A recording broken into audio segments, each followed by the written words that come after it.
Tates, Mames streben, sehr Kinder euch zu geben, weil das ist die größte Freude bei sei.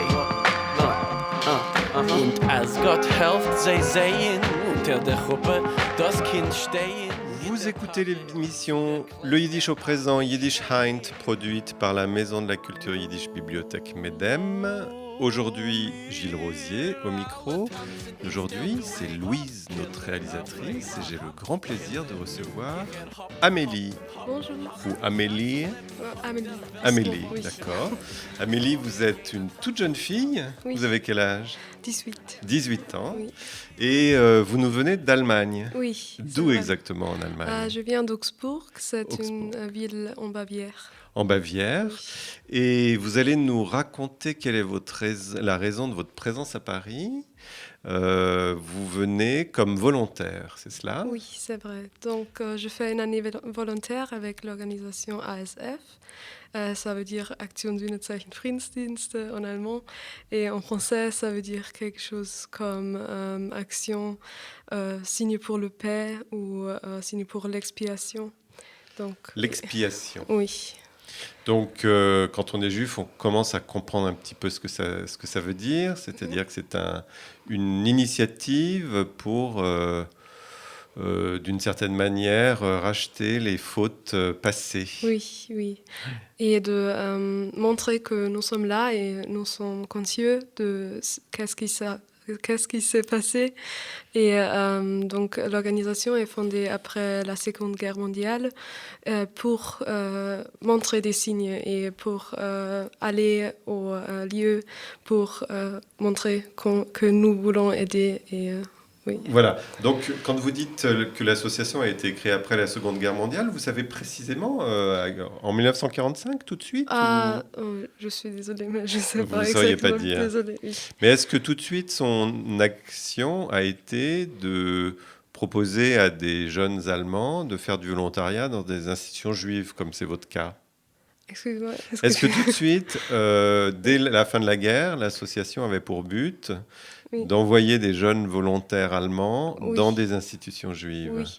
Donc, au début, il y a beaucoup de projets d'aller en Europe de l'Ouest et en Europe de l'Ouest, d'aider de reconstruire les choses qui ont été détruites. Donc, c'était des projets du début. Et après, il y avait beaucoup plus de secteurs et d'actions et c'était devenu une grande chose. Donc, d'accord. oui. Alors vous, personnellement, vous avez passé votre baccalauréat ? Oui. Oui. L'année dernière ? Oui.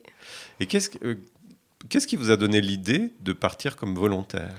Donc, pour moi, c'était très clair après mon bac, de faire une année volontaire pour m'engager, parce que dans une main, je ne voulais pas commencer à faire mes études, parce que j'ai eu le sentiment de n'être pas prête.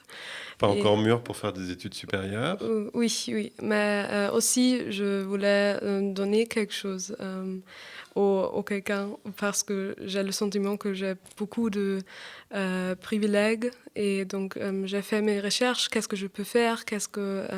Où est-ce que je peux aider ? Où est-ce que je peux faire quelque chose de bon ?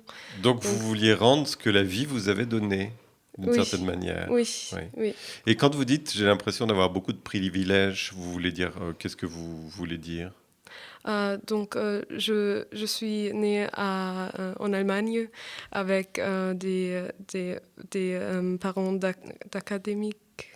Enseignants à l'université, oui, donc qui ont fait des études supérieures. Donc, j'ai beaucoup de chance de créer ma vie. Et donc, j'ai commencé à faire ma recherche de comment est-ce que je peux m'engager et donner quelque chose à quelqu'un qui n'a pas quelque chose comme moi. Et après, dans ma recherche, je suis tombée tombé sur ASF. Et là, donc cette association. Oui, là, j'ai découvert ce secteur du travail historique et politique. Et donc, je me suis spécialisée. Oui, c'est vrai. Pour le travail historique, parce que c'est important de faire la... Aufarbeitung. D'élaborer, oui. Oui, Enfin oui. Alors, est-ce que l'idée d'aller dans une institution juive, ça vous est venu tout de suite ou c'est après, quand vous avez vu les propositions qu'on vous faisait? Donc, j'ai posé ma candidature au ASF et après, il y avait un séminaire où ils ont proposer tous ces secteurs. Il y a le secteur politique, historique, social et aussi écologique. Et après, j'ai justement savais je savais, oui. Oui, que c'est le secteur historique pour moi parce que c'est dans un moment très, très intéressant et ça m'intéresse. D'accord. Donc, alors, on ne l'a peut-être pas précisé au départ, mais en fait, cette année, vous êtes volontaire à la Maison de la Culture Yiddish. Mais alors, quand vous dites le secteur historique, c'est-à-dire que c'est pour des raisons historiques que vous êtes ici, du fait que les Juifs ont souffert du nazisme, mais le travail que vous faites à la Maison de la Culture Yiddish n'est pas particulièrement historique. Non, c'est vrai, oui. C'est le travail culturel.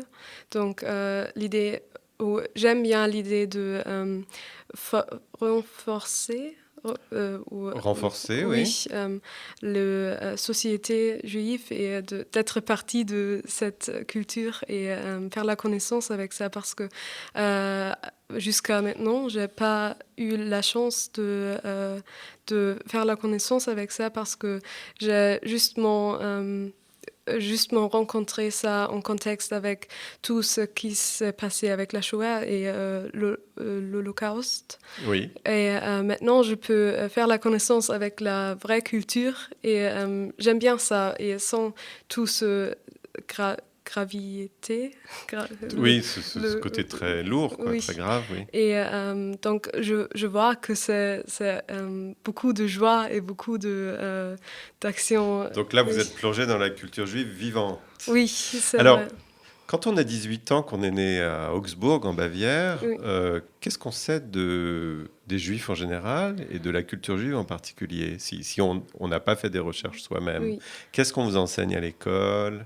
Oui, donc j'étais dans une école chrétienne, donc c'était... Alors, il y avait beaucoup focus sur les religions, donc on a beaucoup appris sur les religions. Donc une école catholique en Bavière, j'imagine. Oui, catholique de filles, donc c'était très... et on a... j'ai appris beaucoup sur toutes les religions, mais j'ai pas eu le contact dans la vraie vie parce que c'est la communauté juive en Augsbourg ou en Allemagne en général n'est pas trop grande. Pas trop grande, mais enfin quand même, il y a des Juifs en Allemagne de nos jours, beaucoup plus qu'il pouvait y en avoir il y a 30 ou 40 ans. Mais donc quand vous dites dans l'enseignement que vous avez reçu dans cette école catholique, est-ce que c'était un enseignement qui portait uniquement sur le contenu de la religion juive? C'est-à-dire, est-ce que vous aviez une idée du rituel juif? Oui, on peut. Donc, nous avons appris un peu toute l'histoire de cette religion. Et c'est aussi parce que c'est aussi important pour les chrétiens. Donc, vous parlez plutôt des Hébreux, de l'Égypte, c'est vrai, de la terre d'Israël, du temple de Salomon et des choses comme ça? C'est ça, oui. D'accord. Mais moins de choses sur l'histoire contemporaine des Juifs, peut-être. Oui. Et est-ce que dans les études en Allemagne, on parle beaucoup de la période du nazisme et de la Shoah? Oui, on parle beaucoup de ça et ça fait une grande partie du cours histoire. Cours d'histoire. Donc, on parle deux années du fin, qui sont très importants pour le bac. Donc première et terminale. Oui, et là, il est très important de parler beaucoup de ça. Et comment est-ce qu'on raconte l'arrivée du nazisme en Allemagne? Est-ce qu'on l'explique par rapport à la société allemande et la culture allemande en général? Oui, donc il y a une grande partie d'expliquer le système avant le nazisme et comment est-ce que ça peut passer, ça a pu arriver, oui. Oui, parce que c'est la question qui tout le monde demande à cette chose. Comment est-ce que ça a pu arriver, bien sûr. Oui. Et donc c'est une grande chose. Et après, c'est très important de parler qu'est-ce qui s'est passé pendant ce temps et comment est-ce qu'on peut éviter du revenu de quelque chose comme ça. Est-ce que vous me dites si ce sont des questions trop personnelles, hein, mais est-ce que vous, par rapport à l'histoire de votre propre famille, quand vous aviez vos cours d'histoire à l'école, vous étiez amené à faire des comparaisons et à essayer de comprendre ce qui s'était passé pour votre petite histoire familiale par rapport à la grande histoire? Oui, donc on fait ça à l'école, mais pas beaucoup avec le personnel, le secteur personnel, mais avec mon organisation, par exemple, c'est une grande partie de faire des interviews avec son famille et de parler où étais-tu pendant ce temps et avec votre organisation, c'est-à-dire quelle organisation? ASF, actuellement. Ah, vous étiez déjà dans ASF avant d'arriver à Paris? Non, mais pendant cette année, on nous a dit que nous devons avoir une préparation. Oui. D'accord. Donc vous avez mené des interviews? Je vais le faire pour avril. Et donc vous menez des interviews auprès de personnes allemandes? Oui. D'accord. Oui. Et la question, c'est où est-ce que tu étais pendant la période du nazisme? Oui. Où est-ce que tu étais? Où est-ce que tes parents étaient? Donc, et vous, dans votre propre famille, vous avez posé la question? Donc, c'est un peu difficile parce que je suis déjà la génération où les grands-parents étaient les petits-enfants. Donc, c'est-à-dire que vos grands-parents, ils étaient enfants pendant le nazisme. Oui. Et donc, il peut justement parler de ses parents et où les parents étaient. Et, mais c'est bien aussi parce que c'est toujours très difficile de parler que quelqu'un qui était impliqué, enfin dedans, qui a vécu l'époque. Mais c'est aussi difficile et important que les enfants des personnes impliquées parlent de ça pour rendre compte qu'est-ce qui se passe et de dire la vérité. Oui, mes parents étaient partis de... Et dans votre famille, vous avez réussi à avoir une parole de la part de vos grands-parents? Donc, mes grands-parents, ma famille vient de Bavière et la campagne de Bavière, et il dit toujours que nous n'avons savait rien et c'était la campagne, rien s'est passé là.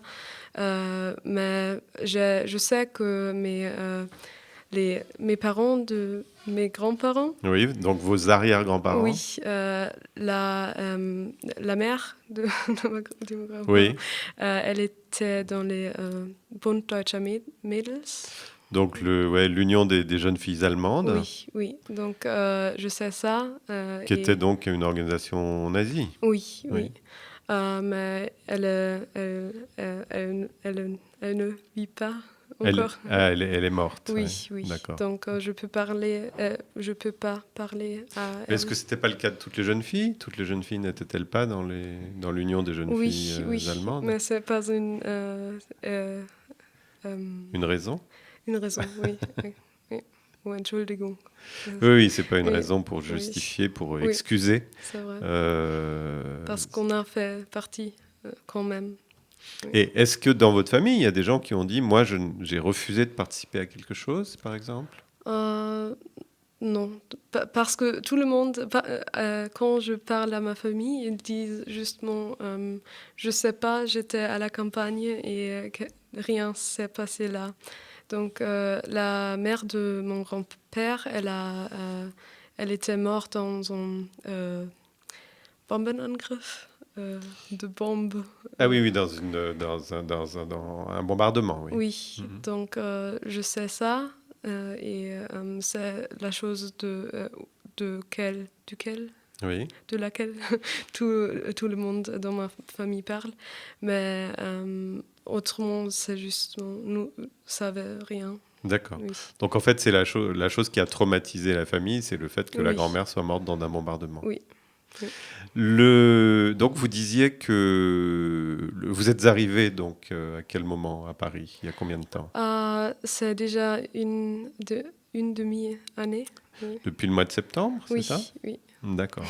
Comment est-ce que c'est vous qui avez choisi la Maison de la Culture Yiddish ou... Oui, donc j'ai posé ma candidature à la Maison de la Culture Yiddish, le mémorial de la Shoah et Yachad Enunum. Et je suis très contente que je peux... Echad Onum, donc c'est l'organisation du Père des Bois, c'est ça Oui. Oui. Et j'étais acceptée à la Maison de la Culture Yiddish et ça me fait très contente. Et pourquoi c'était là où vous préfériez aller? Oui. Ah, c'était votre choix, Oui. votre premier choix. Oui. Donc vous arrivez à Paris. Oui. À ce moment-là, c'est au mois de septembre, il n'y avait plus de confinement, il n'y avait pas encore de couvre-feu. Oui. Donc c'était relativement... La maison était ouverte. Oui. Et donc, comment s'est passé l'accueil, vos premières impressions? Donc, j'ai eu rien d'expectation. J'ai pas. Vous attendiez à rien de particulier? Je peux pas imaginer comment ça va se passer. Et donc, je suis arrivée et tout le monde était très gentil et très avec le cœur là. Oui. Oui, donc c'était très bien et j'ai appris toutes les choses que je vais faire et oui, la première temps était très très beau. D'accord. Il faut dire qu'à la Maison de la Culture Yiddish, il y a des hommes et des femmes, mais ce sont tous des mères juives dans l'âme. Hein. C'est-à-dire que vous comprenez le concept de mère juive, c'est-à-dire des gens très, très soucieux des autres comme de leurs enfants. Oui. On va faire une petite pause. On va écouter un petit peu de musique. Aujourd'hui, ce sera de la musique très rétro. Et nous commençons par une chanson qui s'appelle Freitag auf der Nacht, le vendredi soir. Et cette chanson est chantée par Dorita Windler.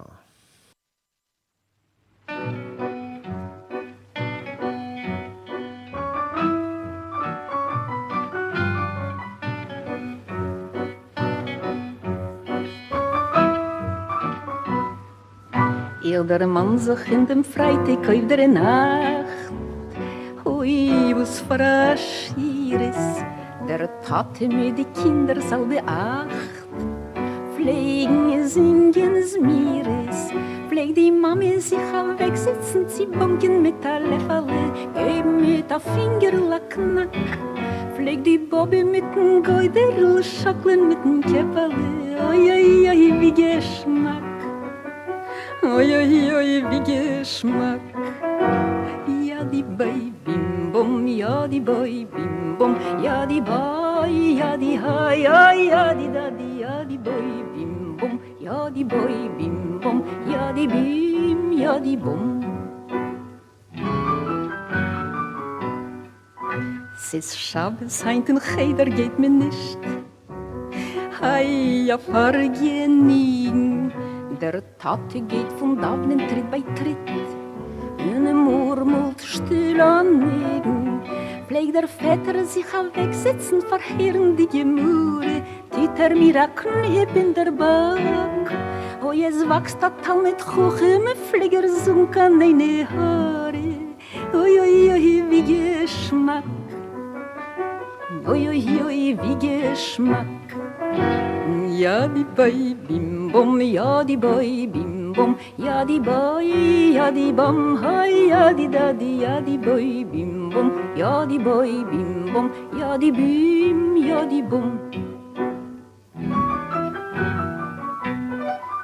Wenn's vielleicht in der Schabbes auf der Nacht, fliegen mir sich in die Winkel verregen. Die Mama steht beim Fenster und vertracht. Die Bobbe tiet in 10 Uhr kicken. Pflegt die Bobbe ins der Zehel am Mainze von Räuber, wo's blongen in der Finster mit der Hack. Pflegen Kinderlach, begießen sich mit Trerlach wie Perlach. Oi, oi, oi, wie Geschmack. Oi, oi, oi, wie Geschmack. Ai, ja, die Boy, bim, bum, ja, die Boy, bim, bum, ja, die Boy, ja, die Hai, ja, die Daddy, ja, die Boy, bim, bum, ja, die Boy, bim, bum, ja, die Bim, ja, die Bum. Freitag auf der Nacht, une chanson chantée par Dorita Windler. Alors évidemment, Freitag auf der Nacht, vendredi soir, on ne peut être un peu surpris de ce que raconte la chanteuse quand on comprend le yiddish, puisqu'elle raconte que ce jour-là, il y a pas de, on va pas au cheder. Le cheder était réservé aux petits garçons à l'époque. Et puis après, elle raconte comment son père lui pince la joue pour lui dire de toi, enfin quand tu seras grand, tu seras vraiment un étudiant de la Torah très confirmé et un grand savant. Et à l'époque, effectivement, il n'y avait que les hommes qui étudiaient la Torah. Donc normalement, c'est une chanson qui est prévue pour un homme, mais qui est chantée par une femme. Et finalement, ça n'est pas plus mal, puisque les temps ont changé et qu'au temps de la parité, on ne voit pas pourquoi les petites filles n'iraient pas au cheder et pourquoi elles ne deviendraient pas des érudites de la Torah. Avant de reprendre la conversation avec Amélie, qui est volontaire venue d'Allemagne à la Maison de la Culture Yiddish pendant une année, je vais faire quelques annonces concernant les activités de la Maison de la Culture Yiddish. Alors, le samedi 6 février à 15h, de 15h à 16h30, vous pourrez participer à une rencontre avec l'écrivain Robert Bobert. Cette rencontre est organisée par Zoom et Robert Bobert sera interviewé par la journaliste Ariane Singer. Robert Bobert vient de publier un livre il y a quelques mois qui s'appelle « Par instant, la vie n'est pas sûre », publié aux éditions POL, dans laquelle il raconte un petit peu sa trajectoire, à la fois en tant que cinéaste notamment, et également cinéaste de télévision.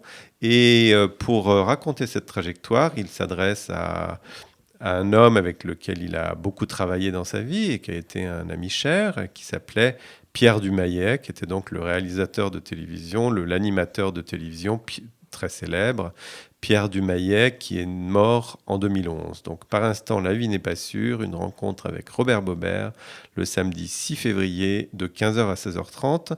Vous pouvez vous inscrire sur le site de la Maison de la Culture Yiddish, il faut s'inscrire. Vous pouvez vous y inscrire. Vous trouverez toutes les coordonnées en tapant Maison de la Culture Yiddish dans un moteur de recherche et vous arriverez à la page de connexion pour pouvoir vous inscrire. Ensuite, le mardi 9 février à 19h30, de 19h à 20h30, à nouveau sur Zoom, puisque c'est l'époque qui veut ça, Philippe Boucara propose une conférence en français qui a pour thème « Les Juifs immigrés à Paris à la Libération », donc mardi 9 février à 19h30. C'est dans le cadre d'un cycle de conférences qui s'appelle « Immigrés juifs à Paris dans le tumulte du XXe siècle ». Donc, vous pouvez également vous inscrire en tapant Maison de la Culture Yiddish dans un moteur de recherche et la conférence aura lieu sur Zoom le mardi 9 février à 19h30. Vous êtes à l'écoute de l'émission Le Yiddish au présent, Yiddish Heint, et je suis dans le studio aujourd'hui avec Amélie, une jeune volontaire de 18 ans qui nous vient de Augsbourg en Bavière et qui passe un an comme volontaire à la Maison de la Culture Yiddish à Paris.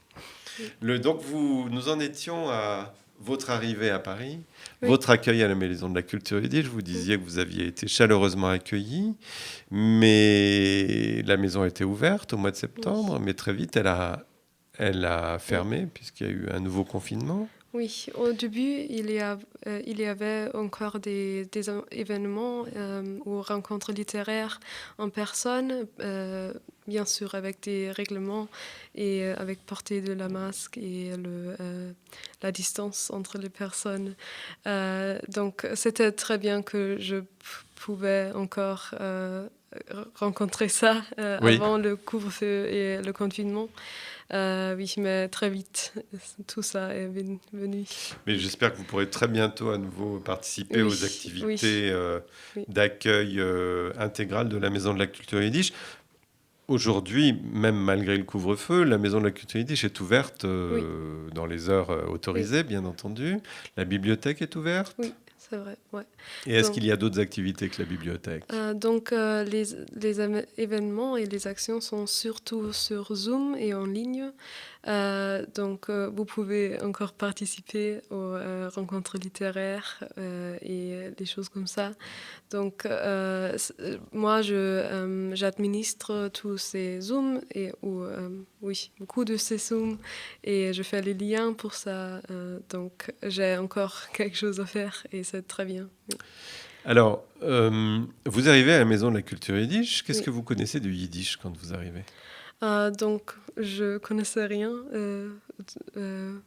franchement, ehrlich gesagt. Oui, sincèrement, oui. Oui. Donc, oui, c'était très nouveau pour moi et je suis tombée dans l'eau froide et c'était très bien de rencontrer vraiment avec toutes ces personnes qui ont qui brûlent pour ça.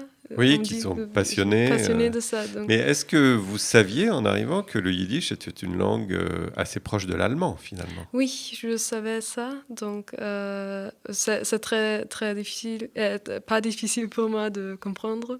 Mais parler, c'est une autre chose. C'est plus difficile. Oui. Il faut préciser qu'à la Maison de la Culture Yiddish, on entend beaucoup de Yiddish. Oui. Oui, il y a Oui. beaucoup de gens qui parlent en Oui, Yiddish. oui. Pas tout le monde, Oui. mais peut-être qu'on entend à moitié Yiddish, moitié français. Oui, et il y a des cours pour Yiddish et je prends un cours. Et donc, j'apprends le Yiddish. Donc, vous êtes inscrite dans quel cours? Dans un cours de débutant? Oui, ou... oui. C'est-à-dire que, est-ce que vous avez déjà appris l'alphabet? Oui. Oui. Oui. Vous savez lire, donc, Oui. maintenant. Et une fois que vous avez appris à lire, est-ce que vous pensez que c'est nécessaire que vous restiez dans un cours de débutant? Parce que quand on connaît l'allemand, quand même, on comprend beaucoup de choses.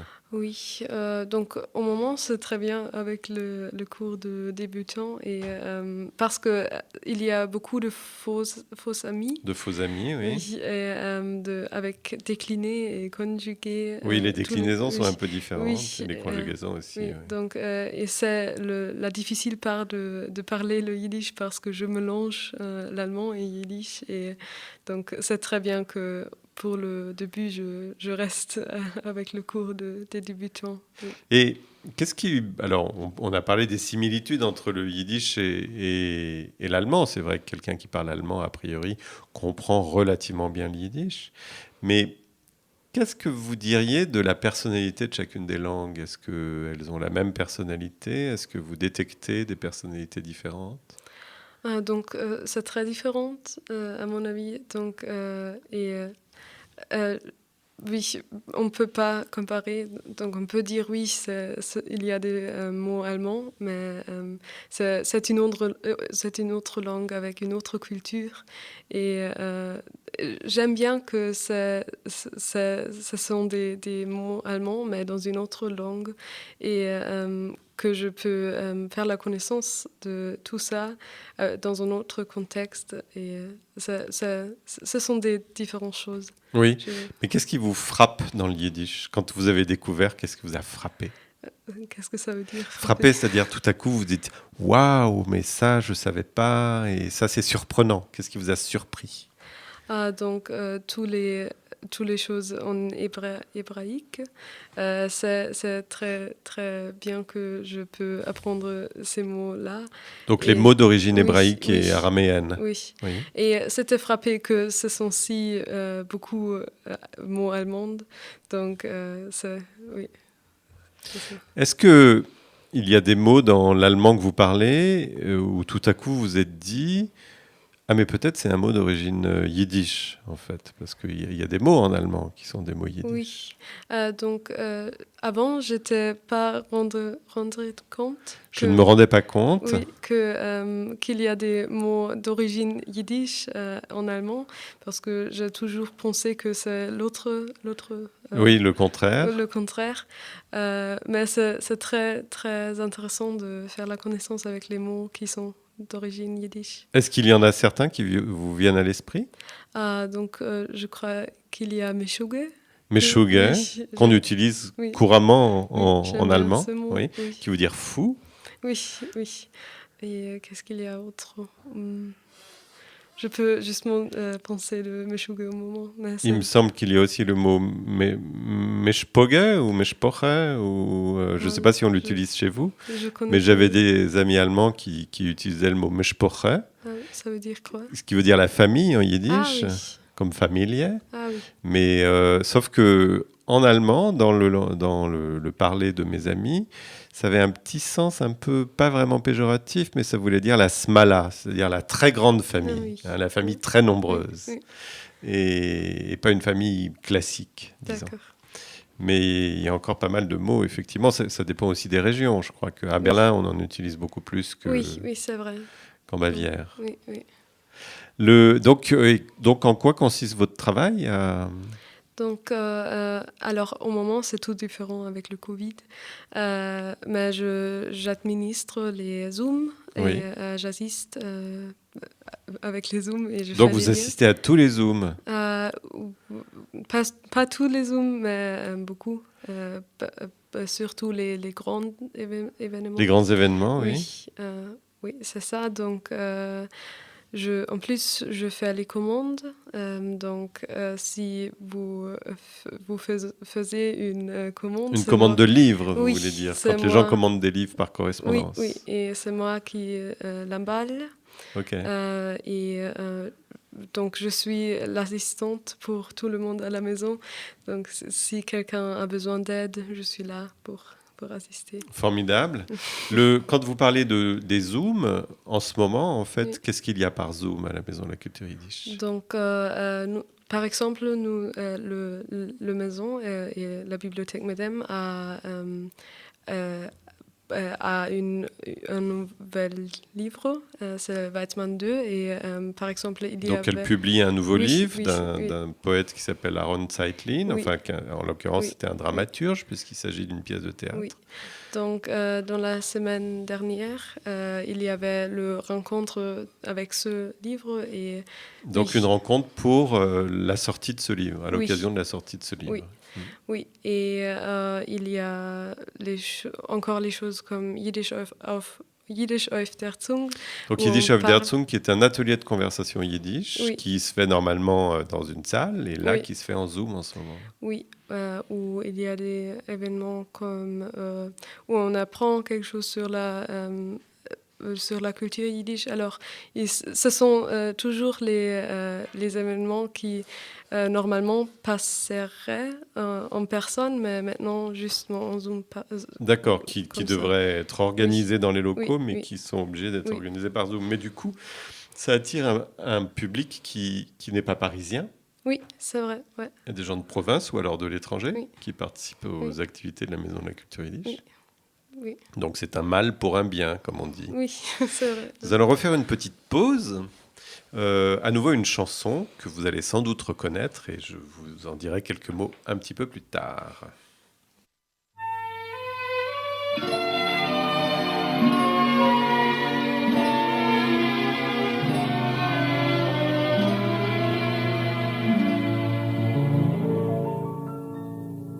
Ich hab gewollt, dass ich aus dir ermahnen, die Tag, wenn wir sind gewesen, noch Freund.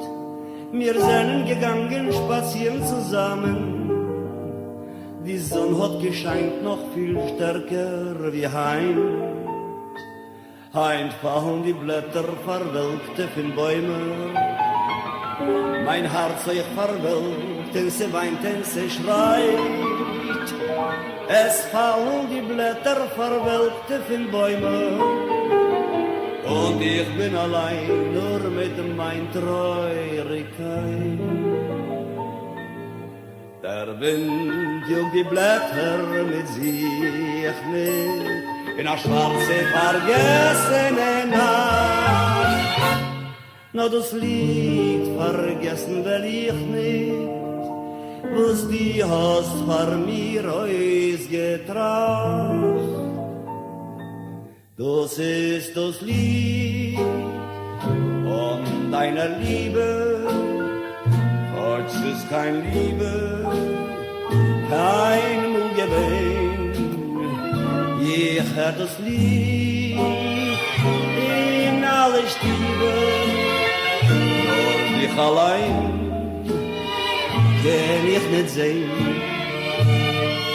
Aber weg bist du, mit dir das Glück, in ein anderes Heim mit dir. Vor mir bist doch ewig verloren, nur eins ist geblieben von dir.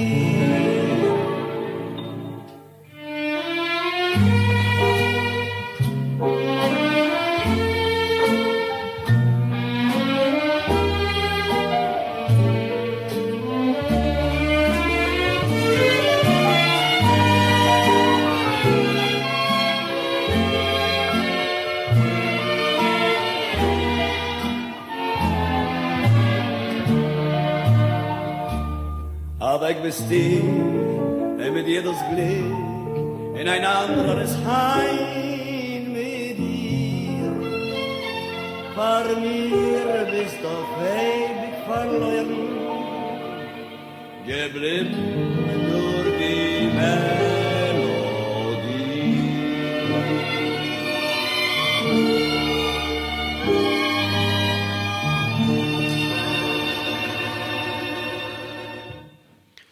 Vous aurez tous reconnu la version yiddish des Feuilles mortes, une musique de Joseph Kosma. Les paroles originales en français sont de Jacques Prévert. Là, je ne saurais pas vous dire qui a traduit cette chanson en yiddish. En revanche, l'interprète est Def Cash. Alors Def Cash, il était né en 1910 en Pologne. Il s'est produit avant la Seconde Guerre mondiale en Pologne. Il y a rencontré son épouse, qui était une danseuse, qui s'appelait Jadwiga Podstolska. Et au moment de l'invasion de la partie ouest de la Pologne par l'Allemagne nazie, en 1939, il s'est enfui en Union soviétique. Il est ensuite parti, après 1945, il est parti en Palestine en 1947, et il s'est installé en France en 1948. Il a fait des tournées dans le monde entier. Mais en France, dans les années 60, il a créé un cabaret yiddish du côté de Montmartre, je crois. Et il est mort à Cannes en 1981. Ça a été donc un grand interprète de la chanson yiddish plutôt, plutôt de variété, en France, après la Seconde Guerre mondiale. Vous écoutez l'émission Le Yiddish au présent, Yiddish Heint, Gilles Rosier au micro. Aujourd'hui, j'ai le plaisir de recevoir Amélie, une toute jeune fille de 18 ans qui est volontaire à la Maison de la Culture Yiddish. Donc, comme nous l'avons dit dans le début de l'émission, vous êtes née en Allemagne et vous êtes venue faire du volontariat dans le cadre d'une association qui s'occupe de repentance, disons, par rapport aux crimes nazis à l'égard des Juifs pour racheter quelque chose de la morale, voilà. Vous travaillez régulièrement à la Maison de la Culture Yiddish. Est-ce que vous y allez tous les jours ? Je vas-y tous les jours sauf que le vendredi et le dimanche. Mais au moment, je fais partie de la groupe théâtre et nous faisons des répétitions parfois le dimanche ou le vendredi aussi. Donc j'ai beaucoup à faire et j'aime bien ça. Donc les répétitions du groupe théâtre se font à la Maison de la Culture Yiddish en ce moment, parce que c'est quelque chose de professionnel, donc c'est autorisé. Oui. Alors vous êtes, il y avait déjà eu un volontaire autrichien à l'époque, il y a quelques années, enfin, il y en a régulièrement des volontaires, mais il y en avait un qui s'était passionné pour le théâtre aussi, Oui. et qui a fait partie de la troupe de théâtre à son tour, même après avoir cessé d'être volontaire. Donc vous aussi, vous avez souhaité faire partie de la troupe de théâtre. Oui, j'adore ça. Et qu'est-ce que vous y faites dans cette troupe de théâtre? Donc, je fais les surtitres. C'est parfait pour moi. Donc, je peux pratiquer mon français et mon yiddish. Et j'entends les lignes yiddish et je clique avec l'ordinateur les lignes D'accord. français. En fait, vous n'êtes pas comédienne. Non. Non. Pour ça, mon yiddish est un peu trop mal encore. Il faut préciser qu'il y a donc une troupe de théâtre à la Maison de la Culture Yiddish qui s'appelle le Traumtheater, Oui, et qui prépare en ce moment une pièce de théâtre Oui. qui s'appelle Jacob Jacobson. Jacob Jacobson, Oui. et qui est une pièce de théâtre écrite par un grand écrivain yiddish qui s'appelle Arne Zeitlin. Oui, c'est Alors, vrai. cette pièce aurait dû être jouée cet hiver, Oui, au mois de donc, novembre, je crois, ou décembre. oui, au début, on a pensé d'avoir la représentation en décembre, mais avec le Covid, Ça n'a pas été possible. Donc, c'est reporté à quand ce sera possible. Oui. Et en attendant, les C'est ça. comédiens continuent de répéter. Oui. C'est important de continuer et d'espérer qu'on peut réouvrir. Oui, bientôt. ça tient le moral. Oui. Alors donc vous disiez que vous occupiez des surtitres, c'est-à-dire Oui. que les représentations sont jouées en yiddish, mais il y a des surtitres pour les personnes qui ne connaissent pas le yiddish ou qui ne le connaissent pas très bien. Oui. Et donc vous, ça vous permet d'entraîner votre yiddish. Oui, c'est parfait. Et qu'est-ce que vous diriez de cette pièce? Enfin, parce que c'est une pièce étrange, Jacob Jacobson. Oui. Il y a beaucoup de personnages. Oui, c'est vrai. C'est très ironique et humoristique. Et il s'agit de la fin du monde et la recherche du nouvel Adam. Du nouvel Adam, quoi, du nouvel homme, oui. De la nouvelle Ève. Mhm. Oui, et c'est fait dans une manière humoristique et un peu critique de la société. Alors, c'est une pièce qui a été écrite dans les années 1930, si je ne m'abuse. Oui, Donc, il y a une époque où la question de la fin du monde était assez réelle, finalement, et qui est jouée, enfin, préparée en ce moment, dans une époque où, à nouveau, on est confronté à des situations qu'on ne connaissait pas du tout. Oui.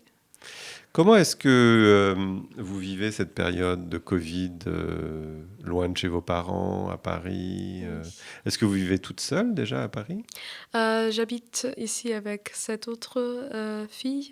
Donc, nous sommes une grande colocation. 7 personnes? 8 personnes en tout? Oui. Wow. C'est parfait. Donc, nous ne sommes pas seuls. Au début, j'ai habité tout seul et ça me fait beaucoup de peur parce que je peux pas passer tout ce temps seul. Et mon organisation a organisé que je peux déménager avec les autres filles. Donc c'est que des personnes qui font partie, qui sont volontaires également? Non, ce sont 3 autres filles qui sont ici avec mon organisation et je crois 3 autres étudiantes et une autre volontaire d'une autre organisation. D'accord. Donc, oui. Et donc l'appartement est immense, j'imagine. Oui. Mais quand même, c'est très difficile avec le Covid et d'être jeune et je suis justement déménagée de ma maison en Allemagne. Oui. Et maintenant, j'ai tout ce temps où je peux penser qu'est-ce que va venir dans mon avenir et c'est très dur. Et oui, c'est... Alors qu'est-ce que vous faites le soir avec le couvre-feu? Oui, donc je cuisine avec mes colocataires et nous faisons des actions dans notre colocation. D'accord. Et, Vous vous occupez entre vous. Oui. Oui, comme ça. Et du coup, vous connaissez pas bien Paris? Vous n'avez pas eu le temps ou vous Oui. visitez dans la journée quand même? Donc, je fais beaucoup de promenades et comme ça, je fais la connaissance avec la ville. Mais c'est dommage parce que je peux pas vraiment expérimenter la belle ville la belle vie La de belle Paris. vie. La belle vie de La la vie ville. parisienne. Oui, oui, oui. Est-ce que qu'est-ce que vos parents ont pensé de votre engagement? Ils sont très, très contents et ils l'aiment beaucoup. Et ils me disaient que Oui. c'est c'est une bonne chance pour m'envelopper. Vous développez? Oui, et de prendre ce temps pour faire quelque chose de bon, mais aussi pour penser qu'est-ce que je veux faire avec ma vie. Et c'est pas bien de tomber dans l'autre partie de ma vie. Oui, après, parce que j'ai justement fini l'une avec l'école et mon Oui. bac. Et maintenant, je vais faire cette pause, mais je fais quelque chose avec de sens. Oui, qui a Oui, du sens. Oui. Et est-ce que vous avez une idée un peu plus précise maintenant de du genre d'études que vous voulez faire? Donc, non. Pas encore. Pas encore, non. Bon. Mais Oui. j'ai beaucoup de temps avec le Covid. Et voilà, On s'est il vous dit reste ça, encore oui. un petit peu de temps pour Oui, le décider. oui. Nous allons terminer par une chanson à nouveau. Je vais la présenter puisque je ne reprendrai pas la parole à la fin de l'émission. Amélie, j'ai été ravi de passer cette heure Oui. en votre compagnie. Je vous souhaite bonne chance pour la suite de votre volontariat. Merci. Soll sein mit Masel und Herzloch. Ah, danke. Et maintenant, à présent, nous allons écouter une chanson chantée par Benzion Wittler, qui était un grand crooner yiddish. Benzion Wittler est né en 1907 et il est mort en 1961. Il est né à Bells. Vous savez, Bells comme Bells, mein Städtele Bells, la chanson, qu'il a d'ailleurs chantée lui-même. Et quand il la chantait, ça avait un sens puisqu'il était né à Bells. Donc quand il chantait Mon Städtel Bells, il parlait vraiment il savait de quoi il parlait. Il a commencé sa carrière à Vienne à l'âge de 12 ans, une carrière de théâtre. Le théâtre yiddish à l'époque était souvent de l'opérette, donc il chantait en même temps qu'il jouait. Et il est devenu une star du théâtre yiddish à Varsovie dans les années 30. Ensuite, il a pu partir aux États-Unis en 1940. Il était l'époux de la chanteuse Shifra Lehrer et il est mort en 1961. Là, il nous interprète une très jolie chanson que je ne connaissais pas qui s'appelle Dem Tatenslied, la chanson du père.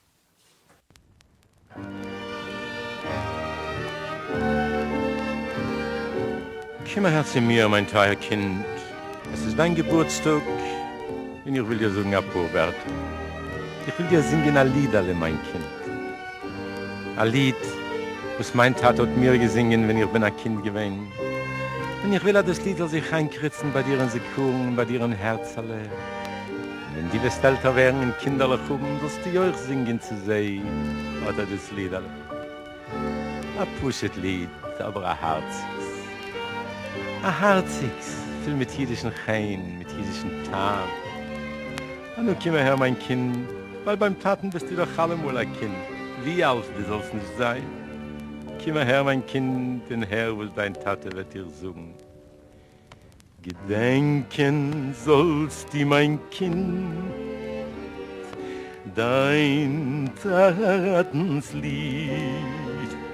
Gedenken sollst du, mein Kind, sei ja Gitter wie die wirst gehen, wie die wirst stehen, sei bei Tugend, sei bei Nacht, wo's die wirst sein, groß zu klein, nimm du's ständig gute Nacht. Gedenk nur geht dein Tatenslied, sei a Gitter Gedenken sollst du, mein Kind, dein Tatenslied. Gedenken sollst du, mein Kind, sei a Gitter wie die wirst gehen, wie die wirst stehen, sei bei Tugend, sei bei Nacht, wo's die wirst sein, groß zu klein, nimm du's ständig gute Nacht. Gedenk nur geht dein Tatenslied, sei ja Gitter,